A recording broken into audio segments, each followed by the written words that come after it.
ہے social media والے کسی چیز کو پیش کرتے ہیں تو اس میں خوب مرچ مسالہ لگاتے ہیں، بناوٹی باتیں شامل کرتے ہیں، جس سے ان کی چیز خوب بک جاتی ہے، دنیا میں وائرل ہو جاتی ہے۔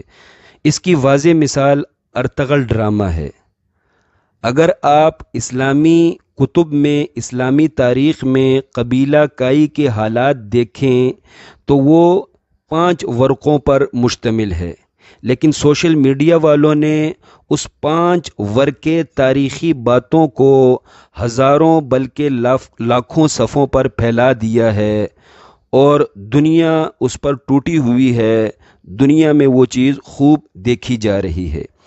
یہی حال یوٹیوبر حضرات نے، سوشل میڈیا والوں نے نبیوں کے قصوں میں بھی کر دیا ہے۔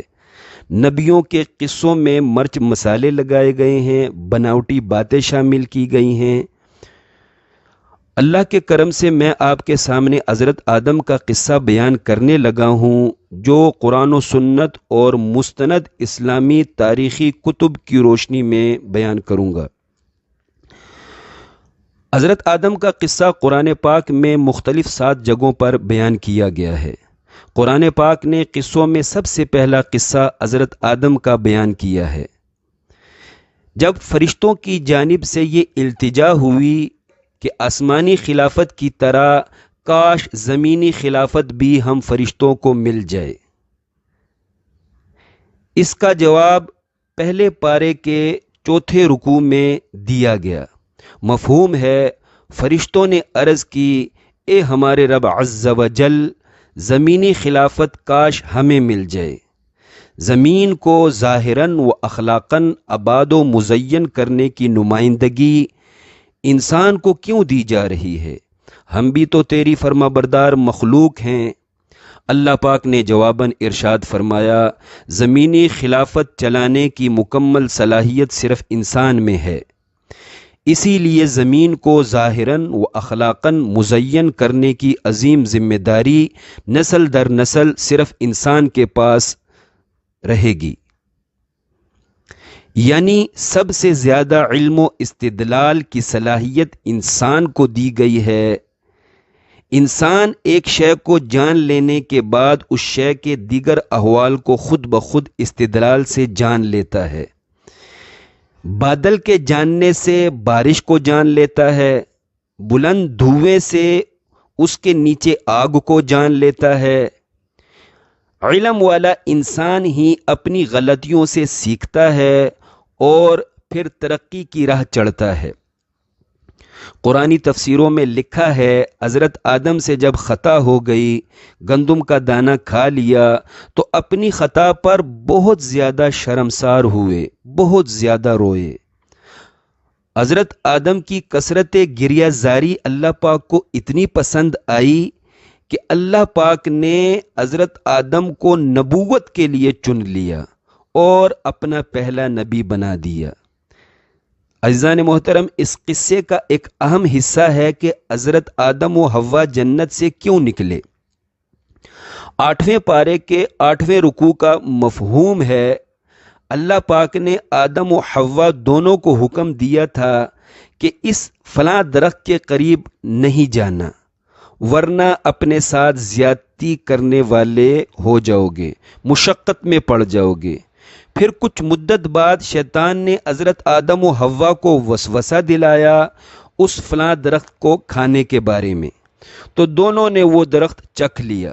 نتیجتاً اللہ پاک نے فرمایا، اب تم دونوں کو ایک وقت تک کے لیے زمین میں جا کر زندگی گزارنی ہوگی۔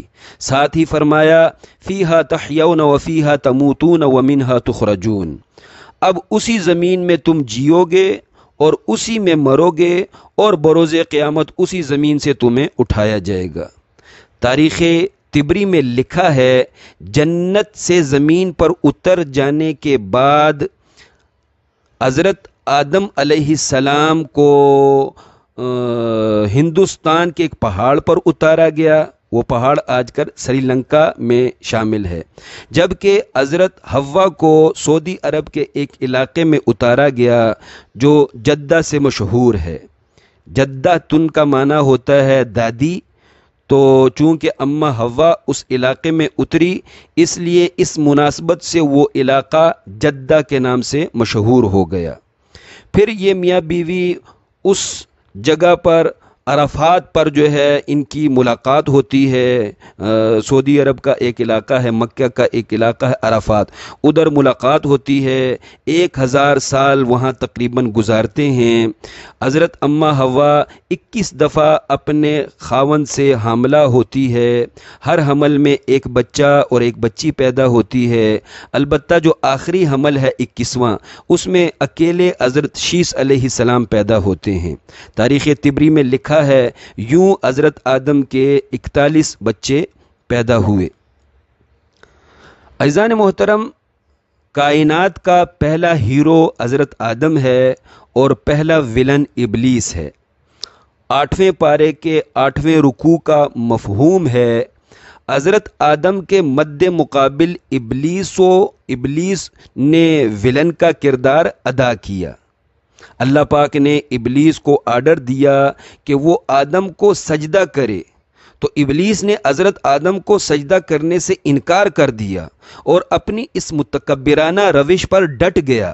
نتیجتاً اللہ پاک نے استاد الملائکہ ابلیس کو اس کے شاگردوں کے سامنے ذلیل و رسوا کر کے جنت سے نکال دیا۔ اسی دن سے ابلیس کو حضرت آدم اور اولاد آدم سے نفرت ہو گئی۔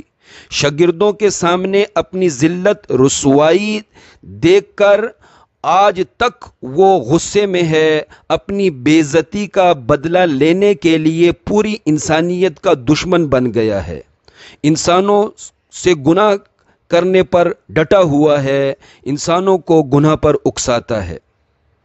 سوال پوچھا جاتا ہے کیا ابلیس کے لیے توبہ کا دروازہ اب بھی کھلا ہے؟ تو جواب یہ ہے کہ دروازہ تو اب بھی کھلا ہے، لیکن استاد الملائکہ ابلیس کو اس کا غرور، غصہ مرتے دم تک توبہ سے محروم رکھے گا۔